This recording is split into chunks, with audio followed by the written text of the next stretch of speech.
오늘 우리에게 주신 말씀의 시작이 그날 저물 때에라는 말씀으로 시작합니다. 그날은 어떠한 날이었을까? 35절로 가면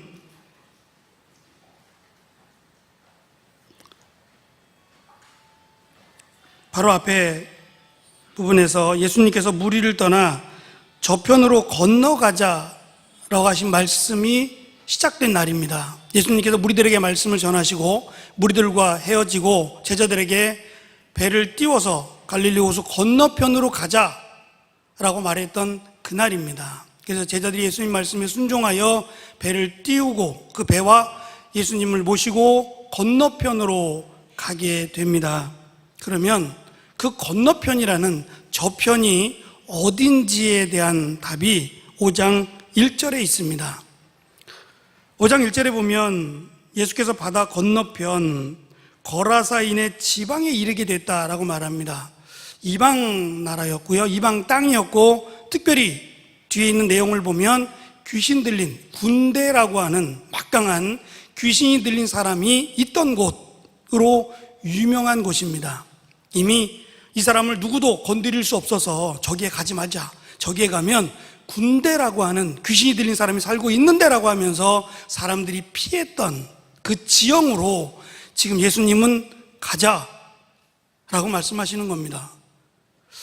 유대인들도 아니고 이방인들이 사는 지역이고 더구나 귀신 들린 사람이 살고 있는 땅으로 예수님은 가자라고 말씀하십니다. 제자들은 싫었습니다.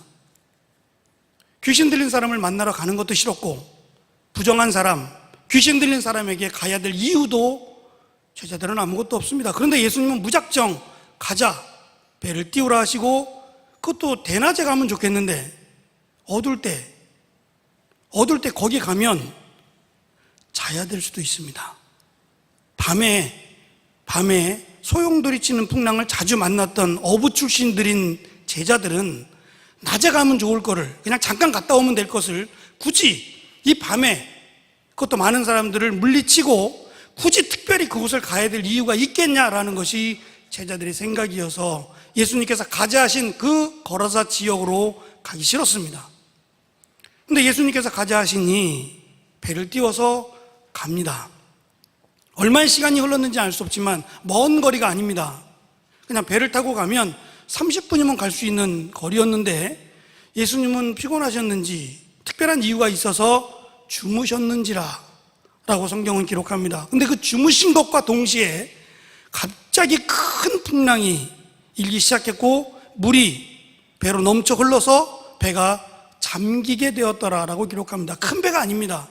그냥 여러 사람 정도, 물고기 잡는 배니까 여러 사람 배에 태워서 이동하는 수단이었던 배니까 작은 배입니다. 그 배에 풍랑이 일었고 물이 배에 들어오게 됐습니다. 이러다가는 배가 잠겨서 가라앉게 생겼으니 제자들은 열심히 물을 퍼 날랐을 겁니다. 뭐 도구가 있었던 것도 아니고 그 여러 사람들이 손바닥으로 계속해서 들어오는 물을 퍼 날랐을 겁니다. 근데 퍼 날르다 보니 이쪽으로 가자, 거라사로 가자고 말씀했던 예수님은 주무시는 겁니다. 제자들은 이렇게 생각했습니다. 가지 말았어야 되는데 하나님이 이쪽으로 가는 걸 원하시지 않는 것이 분명하다.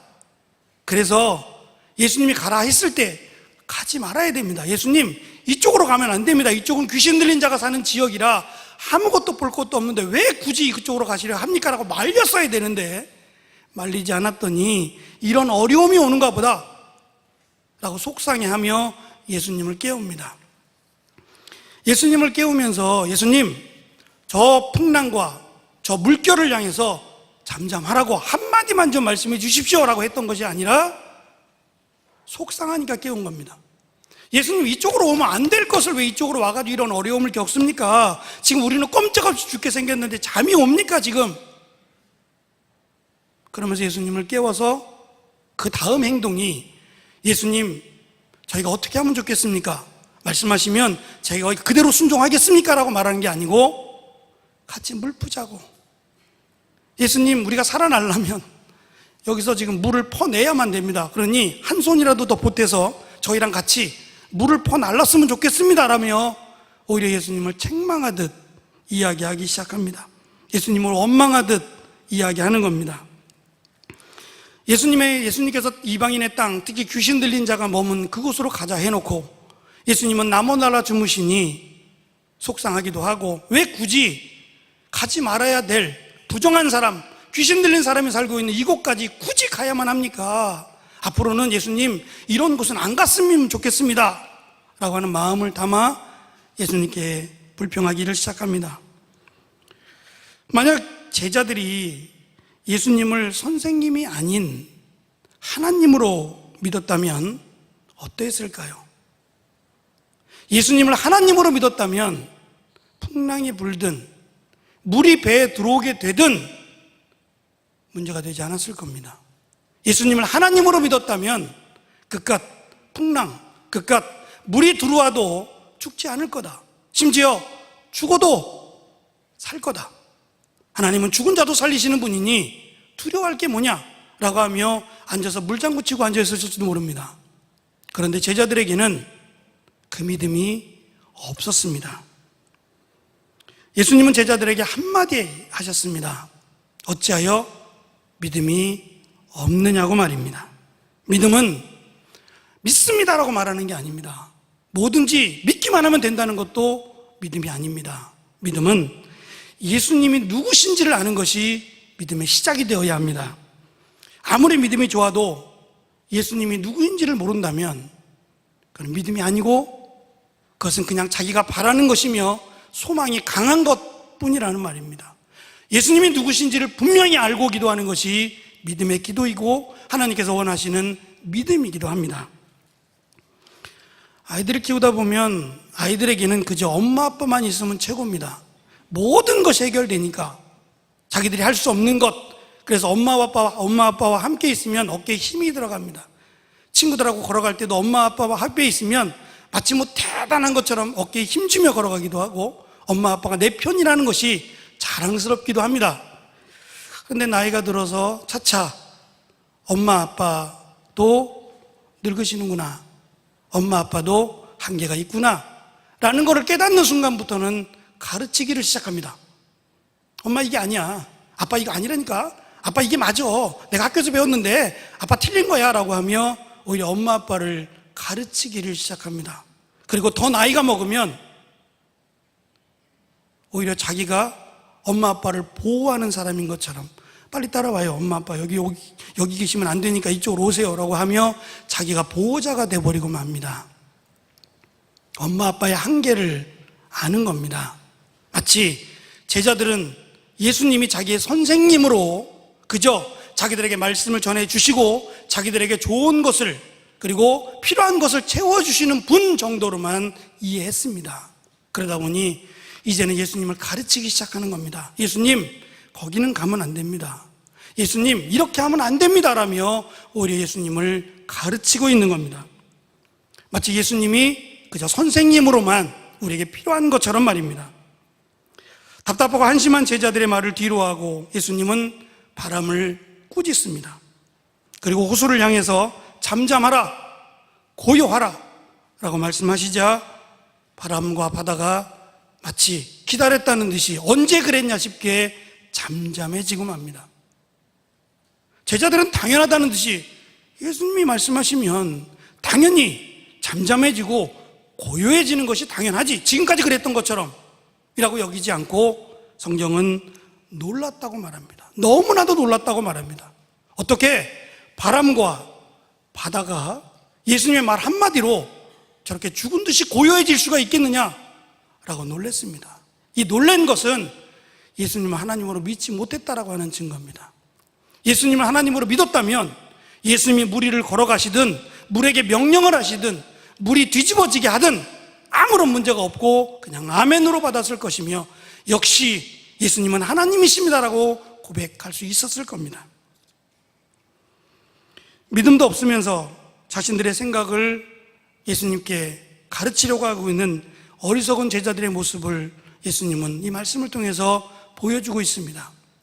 한 가지, 이 말씀 바로 이어서 나오는 한 여인의 이야기가 있습니다. 둘 다 죽어가는 사람입니다. 한 사람은 12살 된 야이로의 딸에 대한 이야기고 그 중간에 12년 동안 피를 흘리며 살아야 되는 혈류증에 걸린 여인에 관한 이야기가 나옵니다. 둘 다 언제 죽을지 모르는, 정말 죽을 수밖에 없는 그런 위험에 처한 사람들인데, 한 여자가 이렇게 말합니다. 내가 가진 모든 것을 다 썼으나 오히려 내 병이 중하여져서 이제는 죽게 됐는데, 내가 소문을 들어보니 예수님이 하나님이신 것 같다. 그래서 이제 예수님밖에는 기댈 곳이 없다. 예수님의 옷자락이라도 만지면 나는 살 수 있을 거다 라고 하는 지극히 단순한, 그냥 예수님에 대한 소문을 듣고 그 소문을 하나님이시다라고 믿고 예수님의 옷자락만 만지면이라고 소망했던 한 여인의 이야기가 나옵니다. 그리고 그 여인은 많은 사람들이 있는, 예수님을 따르는 그곳에 조심스럽게 다가가 예수님의 옷자락을 만집니다. 그리고 여인은 정말 거짓말처럼 병이 낫습니다. 이제 이 여인은 예수님을 하나님으로 믿었다는 것이 옳았다, 맞아, 예수님은 하나님이셨어 라고 마음속으로 되새기며 그 자리를 물러나고 있습니다. 그때 예수님은 제자들에게 말씀합니다. 무리들에게 이야기합니다. 누가 내 옷을 만졌느냐? 제자들은 말합니다. 예수님 너무 치사한 거 아닙니까? 사람들이 이렇게 많아서 서로 밀치다 보면 옷 좀 만질 수 있지, 그 옷자락 좀 만졌다고, 그것도 깨끗한 옷도 아닐 텐데 그 옷자락 좀 만졌다고 누가 만졌냐고 물어보시면 그걸 어떻게 찾을 수 있습니까? 라고 했을 때 예수님의 말씀은 아니다, 나에게서 능력이 나갔다라고 말씀합니다. 이 말씀은 사모하는 자에게 능력이 있다는 겁니다. 예수님을 하나님으로 믿고 사모하는 자에게 능력을 주신다라는 말씀입니다. 그리고 예수님은 이 여인에게 말씀합니다. 예수님 앞에 무릎 꿇으며 제가 예수님의 옷자락을 만졌습니다. 예수님은 혼내기 위해서 이 여인을 찾은 것이 아니라 제자들에게 가르쳐주고 싶어서 이 여인을 찾은 겁니다. 내 믿음이 너를 구원했다는 겁니다.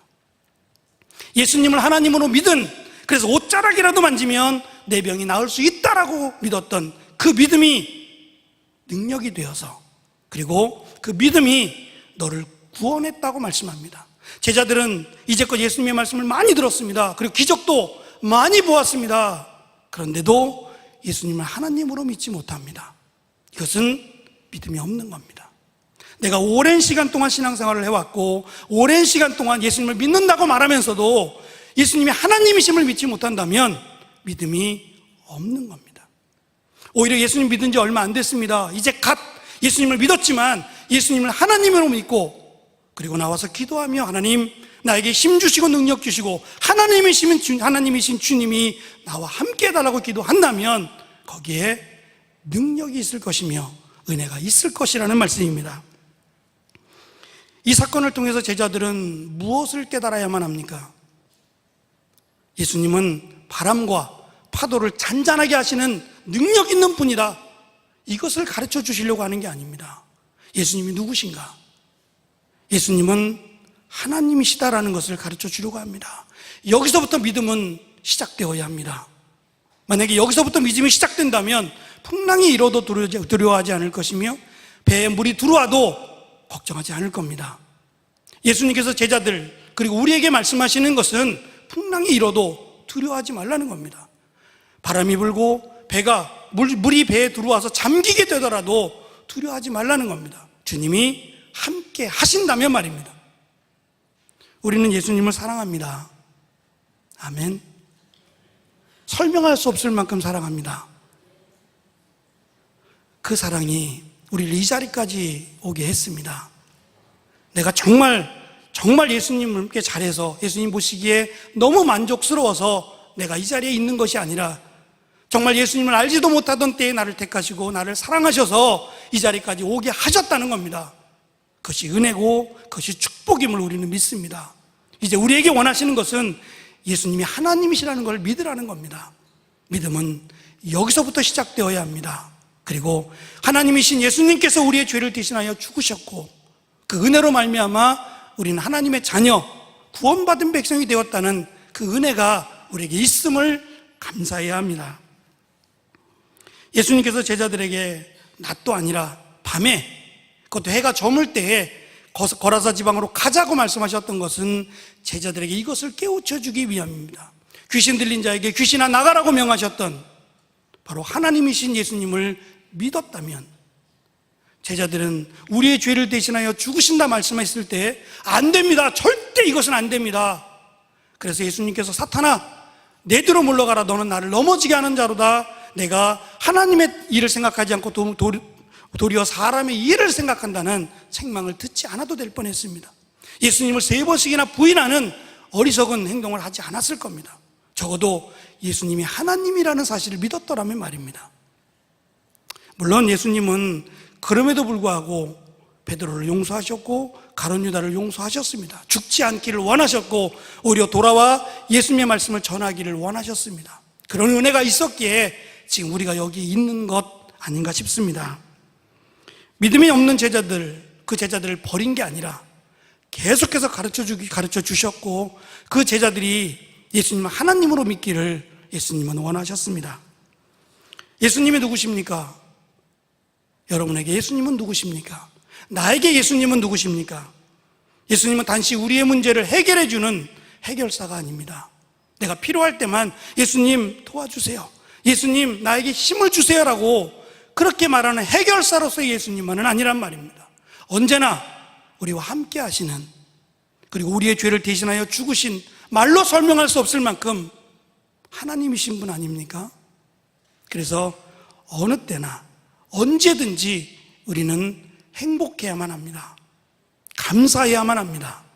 우리를 위해서 하나님이신 예수님이 죽으셨기 때문이고 우리가 그것을 믿음으로 하나님의 자녀, 구원받은 백성이 됐기 때문입니다. 이 은혜가 너무 커서 우리는 어떠한 일이 있더라도 불평보다는 사실 감사가 있어야만 합니다. 예수님은 나를 사랑해서 나를 위해 죽으시고 영원한 생명 허락하신 하나님이십니다. 어찌하여 믿음이 없느냐? 그러면 한 가지, 믿음만 있으면 된다는 겁니다. 지금 예수님께서 제자들에게 원하시는 것은 한 가지, 믿음입니다. 예수님을 하나님으로 믿는 믿음, 이 믿음 하나만 있으면 하나님의 놀라운 능력에 동참하고 하나님의 일을 감당할 수 있는 사람이 될 수 있다는 겁니다. 예수님은 지금 우리에게 물으시고 우리에게 믿음이 있기를 원하십니다. 예수님을 하나님으로 믿는 믿음, 이 믿음만이 우리에게는 필요하기 때문입니다. 우리가 이스라엘 역사를 보면 하나님께서 이스라엘 백성들에게 원하셨던 것은 한 가지였습니다. 돌아오라. 내가 너의 하나님이 되어주마. 내가 너의 오른팔이 되어줄 것이며 내가 너를 보호해 줄 것이다. 돌아오라.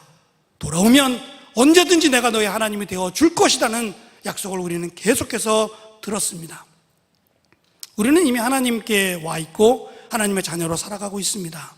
부끄럽지 않는 믿음의 삶을 살아간다면 오늘 제자들에게 말씀하신 어찌하여 믿음이 없느냐가 아니라 여인에게 말씀하신 내 믿음이 너를 구원했다, 평안히 돌아가라 하신 말씀처럼 이 땅을 힘있게 그리고 믿음으로 당당하게 살아가는 우리 모두가 되기를 간절히 축원합니다. 기도하겠습니다. 예수님의 말씀을 들었고 수많은 기적을 보았음에도 제자들은 예수님을 선생님으로 생각하고 가르치려 합니다. 귀신 들린 자가 있는 곳으로 가면 안 됩니다. 왜 저녁에 가야만 됩니까? 자신들의 경험, 자신들의 생각이 예수님보다 앞서 있어서 도무지 믿음을 찾아볼 수 없었습니다. 예수님은 하나님이십니다. 그 하나님께서 우리의 죄를 대신하여 죽기로 결정하시고 그걸 믿음으로 우리는 하나님의 자녀, 구원받은 백성이 되었습니다. 우리는 행복합니다. 감사합니다. 그리고 이제는 이 받은 은혜, 이 축복의 말씀을 죽어가는 영혼들을 위해서 전하려 합니다. 하나님 함께 하시고 예수를 하나님으로 믿는 이 담대함으로 복음을 전하게 하여 주옵소서. 이것이 능력이라고 말씀하셨습니다. 우리에게 이 믿음으로 나아갈 때에 능력의 하나님 함께 하여 주옵소서. 담대하게 복음을 증거할 수 있도록 믿음을 구하오니 우리에게 더 큰 믿음 허락하여 주옵소서. 감사드리며 예수님의 이름으로 기도합니다. 아멘.